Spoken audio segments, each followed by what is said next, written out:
A thread by Twitter user Roscoe B. Davis 1. Durham is building his case to trace this vast conspiracy to first rig an election and then to try and cover their failed tracks and simultaneously take down President Trump, the current sitting president. Many, and by that I mean most, will never completely understand the complexity of this operation because it reads like a Robert Clancy novel. But it is, in fact, real and anything but fictional. The elite globalists put their puppet to run for POTUS in 2016.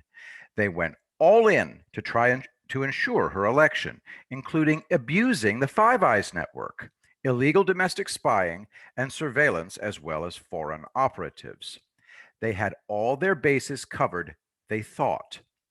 But they underestimated two things: the testicular fortitude of Trump and the strength of his following. They misread the largest Republican voter turnout in history.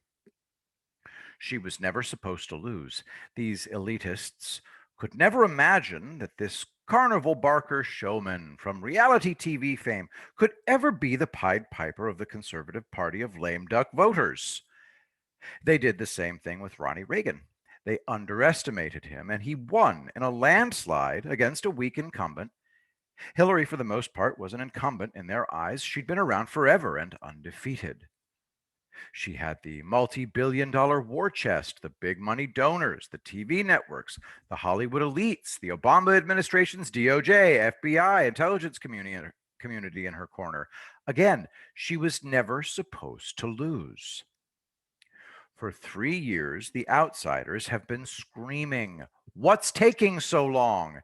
as they are watching the DC machine taking out members of his team one by one, beginning with General Flynn, who, by the way, warned Trump this would happen. Flynn told Trump there's no way they're going to accept him. He's going to have to dig in and fight. General Flynn knows how to fight, from hand to hand or from the intelligence world. He's been there, done that, firsthand. Flynn chose Trump. Trump didn't choose Flynn, but they are both from the same mindset, and they both recognized the fighters within themselves. Flynn knew what was in store for them and made Trump aware just what was at stake and the importance of victory. They made a pact that if they embark on this endeavor to break up the recidivist culture good old boy club and take down the swamp, that there was no turning back, no surrender, all or nothing, and there was no way out. So, what's taking so long is this small elite force is going up against the entire globalist world, the richest people on the planet with billions of loyal followers. I mean, true believers, brainwashed in their ideology they've been grooming for decades. Barack Obama was just a test pilot to see how far left they could go. Barry was just the first one through the door, a beta tester, so to speak. And with him, we saw the paradigm begin to shift. Now, they are all in. So they spied, lied, they supplanted operatives in an attempt to filter the Trump campaign's ability to get a grip on them. The mainstream media gave Trump billions in free airtime to ensure he cleaned out the primary because they just knew he was a soft target, an easy win. But then she lost. Now, there were a few in that group that thought about her losing. We see it in the text messages, the big what if, despite the fact that they were bad cops. They were doing their tradecraft, have a contingency plan, the insurance policy. Overconfidence will get you killed, and it did in the case of Hillary. She thought she was untouchable and undefeatable, and it cost her the election. So all these years of investment by the globalists is put in jeopardy by her arrogance. So the cover-up began literally November 9th, the day after the election, and the plot to take down the president-elect went to Plan B, the symbolic morning after pill, because they can't let him get his hands on the archives, the files, the evidence that will bring them all down. They can't just cut off the head of the snake, too messy and hard to pull off.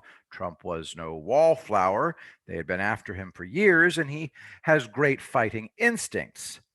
But they could pull his fangs. Flynn.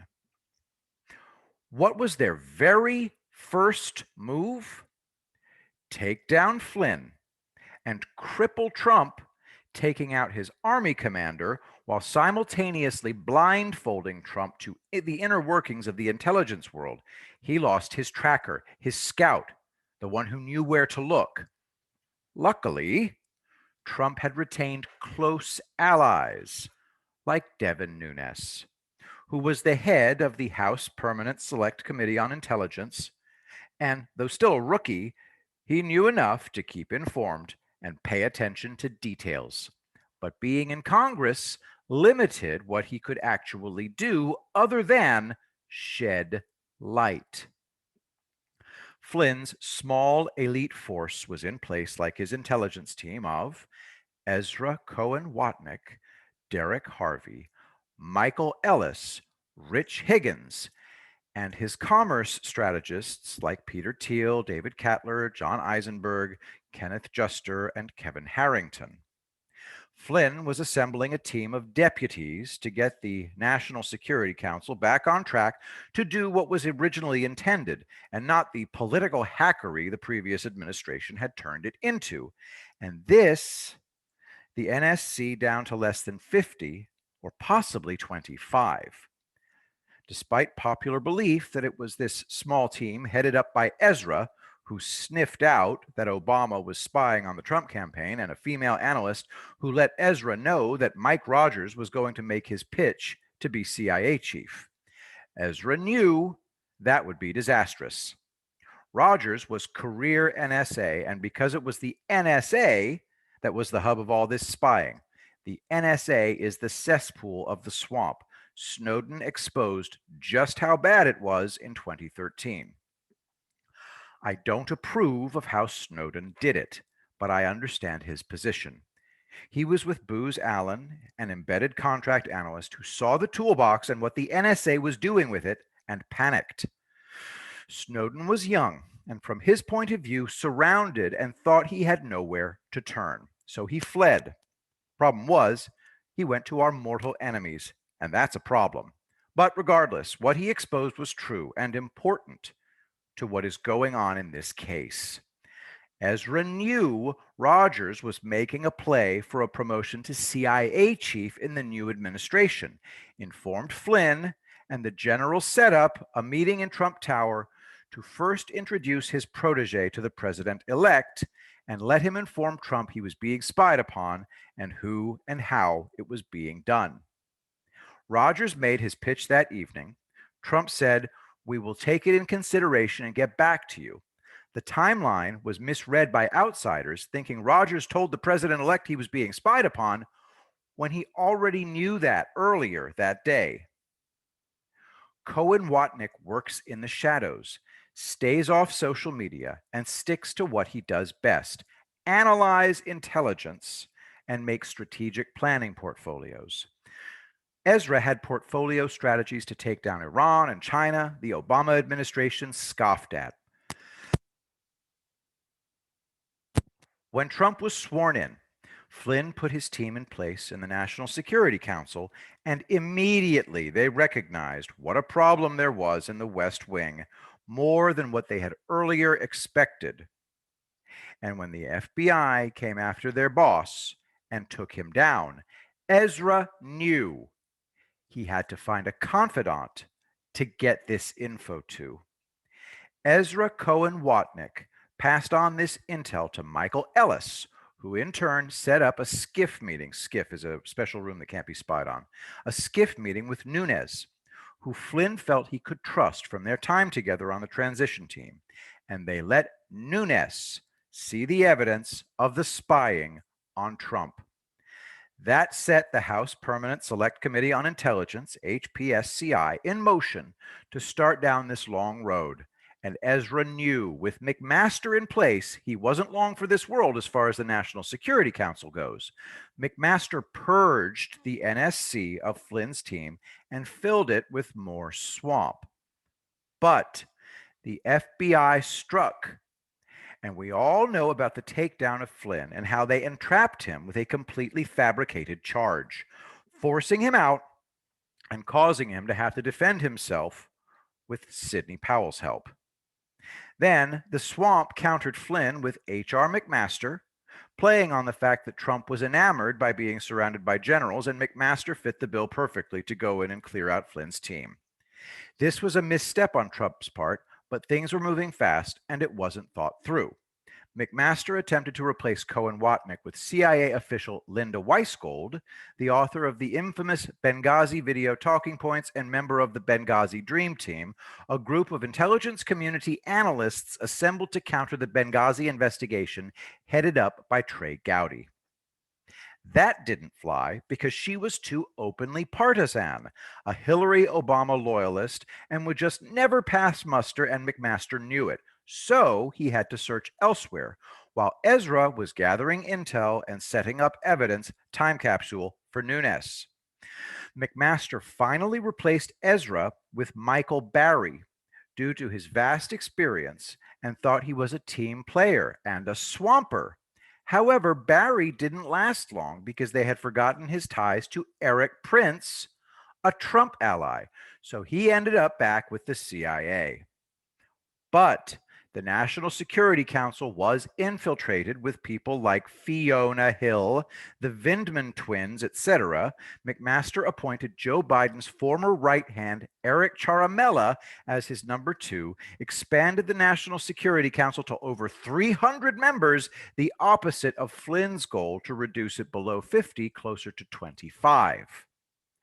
With the table set, and Trump running 90-0, trying to run the country after his transition was completely undermined by Obama, he was basically flying blind and his radar was outdated. DC was swampier than he had originally thought. Flynn is out. Flynn's team is out. Trump is surrounded by either people with no swamp time or people with too much swamp time, mainly very few he could trust. So Trump did what he does, relied on family, and they were too green, but were fast learners. Imagine trying to learn to swim in shark-infested waters. That's what they were up against. They were in the deep end of the pool with no lifeboat and surrounded by sharks. Any other man would have been out within 6 months, either quitting or being taken down. The swamp convinced Doofus Sessions to recuse himself, moving Swampy Rosenstein into place. Trump forces them to get rid of Comey because Trump knows Comey lied to him and can't be trusted. Rosenstein brings in Mueller to get the coup in motion. When Mueller wasn't given the FBI chief spot, Rosenstein does the next best thing, appoint him special counsel and shield him from Nunes and the HPSCI until the left could re-engineer California voting, allowing vote harvesting and just plain voter fraud in New York and New Jersey to flip the House. This allowed Schiff to shut down Nunes from using the HPSCI to investigate what was going on and allow Schiff to ramp up the Russia hoax platform, setting the stage to impeach Trump in his first term on baseless bullshit.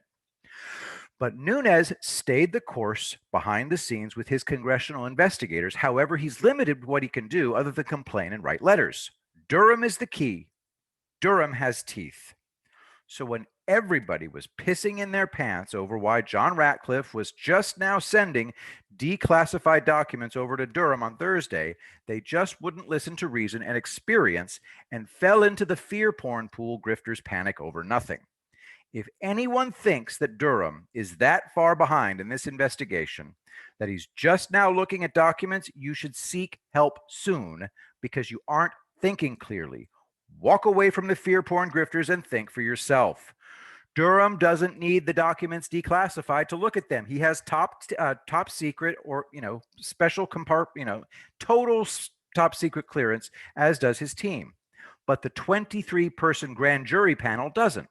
In order to simplify presenting his case to the grand jury, he just requested the documents declassified rather than try to read 23 people in on each and every different level document.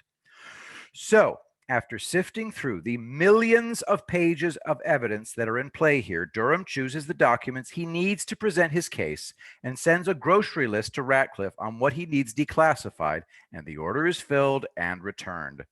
The majority of this stuff was sensitive, compartmented information, SCI, which means each grouping, compartmentalized, would have to be read in for each of the 23 members of the grand jury panel. That's very, very cumbersome and time consuming. Instead, just get the documents declassified.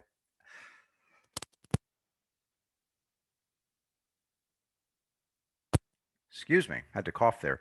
And then they can be used for the grand jury and still remain secured under Section 6E protection. Sensitive evidence will be filed under seal in the court. The judge can view them in an in-camera viewing, just like they did in the Flynn case. If it's used in a jury trial, the same process applies. I've seen cases where courtrooms are basically turned into an interactive SCIF, sensitive compartmented information facility. No media or gallery is allowed. The case is heard behind closed doors, and all involved are under felony level NDA if they leak anything. So calm down and think this through. The swamp isn't just a puddle limited to DC. It's a vast sea that stretches across the globe, and it's all driven by power and money, and that's the key to unwinding this mess. Forensic accountants can be more dangerous than an agent with a badge and a gun. Just ask Al Capone. I'm so encouraged to see Durham dragging people like Daniel Jones before a grand jury. That means they are following the money trails up to the top, and that's what it's going to take to sniff all of this out. Giving money isn't actionable unless there is some direction and involvement with the actual criminal acts. Jones is on the bubble on that count, depending on what Durham knows. His name has now surfaced in connection with Durham's probe and grand jury proceedings. Remember, for the most part, the perpetrators of the DOJ FBI skullduggery are gone, either fired or resigned, but nonetheless gone. So there is no administrative remedy for this outside of maybe losing a pension. Just not sure that's legal. So that leaves criminal judicial remedies. It surely looks like the trappings of a RICO case to me. And that's not just wishful thinking. All the telltale signs are there. And Durham's specialty is governmental corruption. It's his bread and butter, and his appointment was purposeful. To all the chronic cynics, the Debbie Downers, the doom and gloom mindsets that are going to bitch, piss, moan, groan about nothing's happening, save it, because you make those statements based on zero facts. This isn't some carnival sideshow to satisfy your juvenilistic craving for instant gratification. This investigation is to actually do something worthwhile and make a difference. If you want instant gratification, get a puppy. Good news was brought to my attention this morning that could be another avenue to get at these funders of this conspiracy. L.W. Doyle, USA, Financial Bounty Hunters, pointed this out to me. Larry Doyle is a forensic accountant who has been all over the Clinton Foundation. Follow him. This case is so multifaceted. There's a lot of moving parts. Part of proving conspiracy is the tying together of multiple parties that not only includes boots on the ground, but those funding the wrongdoing. Money trails are sold when you can piece them together. Also a possibility, this case is 18 USC subsection 371, conspiracy to defraud the United States. Quote, any conspiracy for the purpose of impairing, obstructing, or defeating the lawful function of any department of government. Durham must prove people knew the info was false when they passed it to the FBI. That's why Barr has spread the workload, appointing 5 United States attorneys to take different parts of it all, centering and being coordinated back to Durham. It really is quite interesting an endeavor when you really sit down and piece it all together.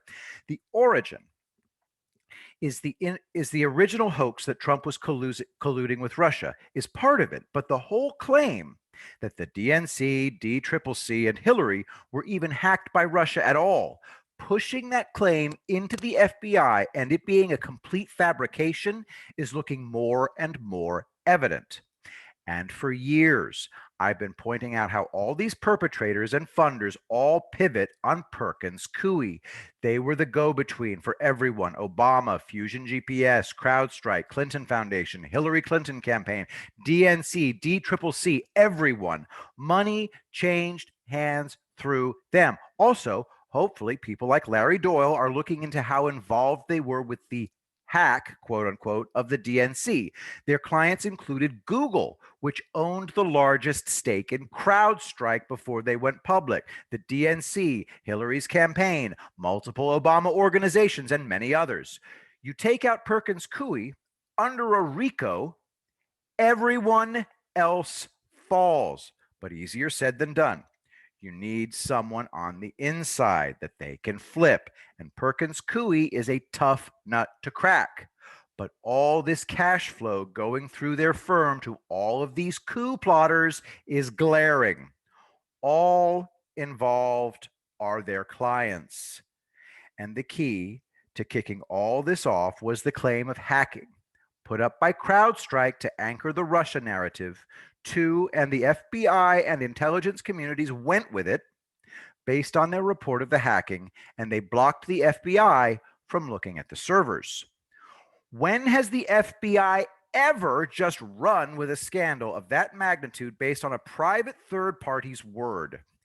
Any other instance, and they tell you, until we see the servers, sorry, you're on your own. Providing a disk image generated by CrowdStrike doesn't cut it. My take is CrowdStrike falsified their report of the DNC hack with the knowledge of and participation of Perkins Coie lawyer Sussman. The seventh floor knew it was false, which is why they never insisted on taking possession of the servers and conducting their own forensic examination. Just like the seventh floor ignored the Wiener laptop until they came under fire of being exposed for not getting right on it, when they were notified by both New York Police Department Task Force and the FBI New York Field Office and New York City U.S. Attorney's Office. Everything the FBI had about Trump and Russian collusion, Russian hacking, all originated from people directly connected to Hillary Clinton, plain as day. But it's the tying it all to actual crimes that's the tough part.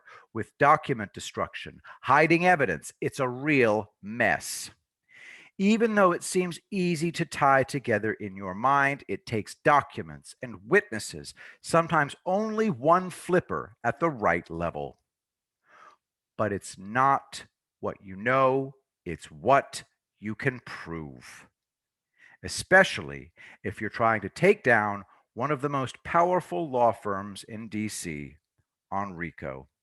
End thread. Finally, just listen. Link in the thread to Maria Bartiromo interviewing with President Trump today. Thanks for listening. I will be the greatest president that God ever created.